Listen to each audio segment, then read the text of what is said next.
That's gonna be the road trip to Disney World. With old friend group, bro. You hit my ninny! I will turn this RV around. I'm gonna say when I'm driving, because I'm sure we'll be taking turns. Because God forbid we stop. I have a track record. You'll be in the morning when you're wide awake. I'm never awake. If you play with my wiener, I'll take your driving shift for you. He's playing with my ninny. Mike. Yeah, that's me. I'm not touching your fucking wiener. Now, anyway, I gotta shift this into drive. That's not the shift. You trying to shift me into fourth gear? You just happen to see me. I'm like parked car. Vroom. I hit retry. Why have you done this? Peter, why are you like this? I can't believe you've done this. I can't fucking believe You can! You just hit The quit! quit option was in that menu. No. The quit option is also in that menu. You're a little ninny. If you hit quit, you get sent to the I died menu, and then you hit quit again, and then you leave. Thanks, Nerd Duel. You're welcome. Oh, so... have you been watching the new season of SAO? I have not been watching that. It went very Goblin Slayer. That's cool. Is there a lot of rape? Yes. Is there, like, when Asuna was gonna get raped by giant slugs? Worse. Oh. It's worse. They actually had to put an advisory thing before this episode. Is there actual rape? Yeah, almost. Well, actually, kinda. And also dismemberment. What is the premise of this one? What kind of world are they in now? So it's actually Kirito was helping out with this thing called Flux Lights. What have we done? What have I done? Is Kirito's sister the fat tittied elf lady? Yes. All right. In Alfheim. Yeah. Doesn't she realize that she's hot for her own brother, and then she cries? That is the second season that I know you've seen. So why do you ask this? I just want to make sure. I'm in the plumes. I'm in the bog. No, too much prune juice. No, but basically Kirito's helping out with this Floatlight thing, which is like you're using your brain to create a virtual world that's basically just like a prolonged dream. So it's not the same as like a virtual game. It's meant to be used. Oh no, I played The Evil Within. I know where this is going. It's more used for medical reasons than anything else. Like having AIDS. But essentially, he gets attacked by someone in the Laughing Coffin. They give him a poison that knocks him out. He ends up back in this world. Now, that's the basic premise of the show. He ends up back in the world. They're actually doing an experiment on him, on this thing called the fucking... I looked away. You can do that edit again from Mario 64 where he veers off. Bring it back full circle. Because as soon as I veer off, that's when I looked at Mike for a second. You, like, turned Spyro as if Spyro had to... It's really weird. Why do I do that? Why do I move my thumb on the analog stick in a way that would justify that notion? But there's no reason. But anyway, so that's the basic premise of the show. Now, in that world that he's in, he decides that, you know, he's got to just, I guess, live with where he is, essentially. So he starts kind of living out his life there. And he has his friends. Where am I? I forgot. What's left to do here? The boss, right? Oh, the boss is back here, right? So basically, they're living out their lives, and they end up, him and his friend in this world, go to a Knights Academy, to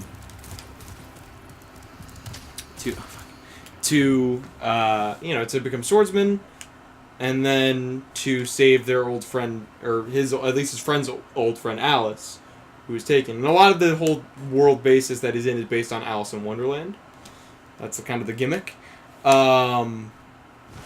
So, they're trying to become swordsmen, and there's a whole system and everything. And that's why I really like this season. It's actually kind of good. Is that there's like they define the society a lot in a way that the past seasons didn't. It was just a Kirito's Awesome Fest, which is why people really hate it. But this one like genuinely has like good writing. So so basically there's a set of rules. There's of course there's the Academy's like rules and stuff, but there's also the taboo index of the world that everyone follows. And thusly there's been no crimes in the world over 700 years. And essentially Kirito of course is skeptical of this, like the audience is. It's like, how the fuck can there be no crime? So essentially at one point, they're, you know, when they become upperclassmen, they get underclassmen to be mentors of. And they have them do assignments like cleaning and stuff like that. And their underclassmen, while reporting stuff, give them the information that one of their classmates is being given some weird demands by the upperclassmen who are like high ranking, like their seats, first and second seats in rank, and so they're very high ranking and they're very stuck up, and apparently she's been given very weird orders from them. And you know, of course Kirito's friend at this point goes to them and it's like, hey, fuck off, you fuckers, stop doing this. And they're like, what do you mean? We've done nothing wrong. And they're just dicks, like pure anime dicks. Yeah. And so I'm sitting here going, alright, so they're doing some weird sexual shit. And he even gets even more dickish because they're doing that thing where they're saying it in such a way that would, you know, make it sound okay. And he's like, all I did was teach her the ways of being, the punishments for being rude to an upperclassman by giving me massages every day. And, you know, I'm just being nice and making sure her clothes don't get wet and making her strip down while she does it. And I'm like, you fucking asshole. Ow. Fuck you. Oh my god. So I'm sitting there after that episode going, oh, so the next episode's gonna get weird, right? Like he's gonna push this to the fucking end. So that's right, I have to hit him on the way. God damn it. I'm forgetting everything from when I played this. I was facing the wrong way. Fuck me. Got him! Third time's the charm. So basically I go in to watch the next episode literally yesterday. I go in to watch the most recent episode, and it fucking starts with a fucking sexual violence, fucking, like a message about sexual violence being in the episode, and I'm just like, oh shit. I actually nearly spit out my drink when I saw it, because I was like, oh fuck. And I was expecting what you pointed out, the fucking, when Asuna almost got fucking tentacle raped and shit, or when, you know, Sugo did his fucking creepy shit, but like, it got hard so quick. Like, it literally, like, the entire episode was just the fuck up. Maybe not the best choice of words. It got hard so quick. Oh, yeah. So did I. No. I got hard so quick. Dude, the comments of the episode, by the way, were people being like... leaving? Because he's talking. Just let him finish his story. I forgot, yeah. I'll come back. Here, let me do it. Yeah. So you can just focus on telling the story. Yeah, it's not a good idea. I'll just turn to Mike and veer off into the stratosphere again. So, basically, it literally is like, the episode literally just starts, and they're just like polishing their fucking swords, like, da-da-da, fucking, oh boy, it's fucking stormy as shit out. I don't know why his friend is fucking Morty. Oh man, Kirito, it's stormy as shit out. Oh, look at the fucking time. It's 4:30. Oh, it's that late already. Oh, gee. And then Kirito's like, Ronnie and Tease aren't usually this late after their tasks. I'm gonna go check on them. And Kirito, as he does, leaves through the window, because fuck doors, and goes out on his own. Then a knock on the door. And Yuji goes, Fuck, I'm not gonna describe the whole episode. I'm just getting the lead up to it. So Yu-Gi-Oh fucking opens the door, and it's the girl that was being like ordered to do weird shit, and she's like, thank you for talking to them. I just wanted you to know that Ronnie and T said they're gonna go talk to him about him continuing to give me these orders, because I've been feeling like I'd rather leave the academy if this is what I'm gonna be doing. And Yu-Gi-Oh is like gripping his fucking sword that he just happened to be polishing. And he's like, hold the fucking phone. So he goes over there, and he opens the door to their room, and it's super steamy, and they're just wearing robes where they're shirtless underneath, just chilling there. These two fucking assholes, and he's just like, where the fuck are my disciples? And he's just like, oh, they were yours? Well, how rude of them to barge in on such a high-class student. Do they know any discipline? He's like, where are they? And he's like, are they here? And they look at each other like, So they go over to the door to their bedroom. And he opens the door. And he's like, we decided to teach them punishment. And the punishment is decided by us in these terms. And they open the door, and they're fucking roped up on his bed. Thankfully clothed. They're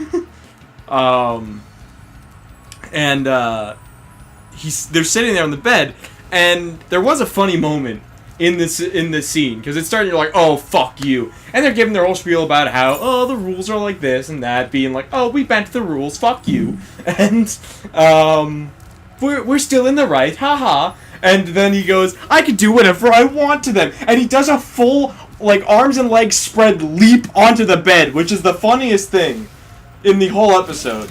It's the only really funny thing in the episode, is just him going, yee! onto the bed, before proceeding to then start to rape them. Oh my god.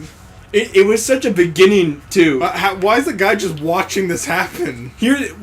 So here's the thing. He's about to lose it, right? He's putting his hand towards the sword. He's walking towards them, and then he goes, if you try to prevail with, stop the punishment, you'll be going against the laws of the world, or whatever, like the taboo index. And so his body is forced to stop because of the way the taboo index works. It's basically the coding of the game, or the virtual world. So like he's just set to stop and watch, and they proceed to rape, and it's just a horrifying scene, of course, because they're evil. They have snake tongues. It's just like, fuck. They don't show anything. And there's people in the comments of the episode being like, fucking, they fucking sexualize this shit. Man, fuck them. And I'm like, they didn't show anything. That's not sexualizing. They didn't. They showed their bras, I think. like it's like, fucking shut up. And so, like, the scene plays out like that. You're just sitting there watching them be assholes. And Yu-Gi-Oh's just like, they can't fucking do this. This is ridiculous. And he's, like, flashing back to Kirito talking about how morals is another law to work by. Because Kirito isn't bound by the laws of the world. Because he's genuinely from outside this world where everyone is built inside. And he's sitting there doing this. And a system error code appears on Yu-Gi-Oh's eye, which happens earlier in the anime when he's trying to save Alice from being taken away. But it just, like, is whatever. Here it's happening, and he's trying to get them, and he's like, his hand is on the sword, and then his eye explodes out of his head. And he just is able to suddenly slash his blade, and it slows down, and he cuts the guy's fucking arm off. That's good. And the guy's like, my arm! My arm! That's good. That's what you get for being rapey. They're freaking out, and the fucking girls at this point who are just being raped are now traumatized because they're covered in blood. They're just like, they're doing that fucking thing that anime characters do where their eyes just go like hollow color. And basically, the scene plays out further when he ties himself up, and the guy's like, well, now that you've done that, he pulls his sword off the wall, I can fucking execute you, so I'm gonna cut your fucking head off. And as he's about to, of course, your Lord and Savior Kirito smashes it, and he's like, not fucking doing that. Does the whole fucking fight thing, and then towards the end of it, he's like, I'm gonna fucking kill you, because I'm fucking great or whatever. And Kirito's like, fuck you. And he does like a spin, hits his blade, spins back around, and cuts both his arms off. Just a lot of arms being lost. And then he's like on the floor, and he's like, give me your rope so I can tie myself up and live. And the guy's like, no, if I can't do that. It'll be against the taboo index for me to do something like that. And he's just like life, taboo, life, taboo, blood, life, taboo. And he does like a fucking fucking glitch thing. His fucking body glitches out, freaks out, and then he just dies. Oh. And then it's just like, and I'm sitting there, I'm just like, all right, how much more in the episode is there? Oh, like a minute. Well, I'm glad the entire episode was just this very disturbing scene. It sounds very disturbing. It just went. I was expecting like some real simple another day of like them, just another day of them hinting at this stuff happening, right? Like, oh, I didn't see Roni and Tisa yesterday. Where the fuck did they go? And then what I got was, where are they? Oh, they're probably in their room. And then rape. And I was just like, there was just so much. It was, and everyone in the comments was just like, well, this is very Goblin Slayer of them. So sorry that I just kind of described that whole episode essentially, but I mean, it was just a feast for the eye. I recommend watching it. The season's great so far. The 50 episode season. So check it out. Good season. Good episode. Watch it. Great animation for what it's animating.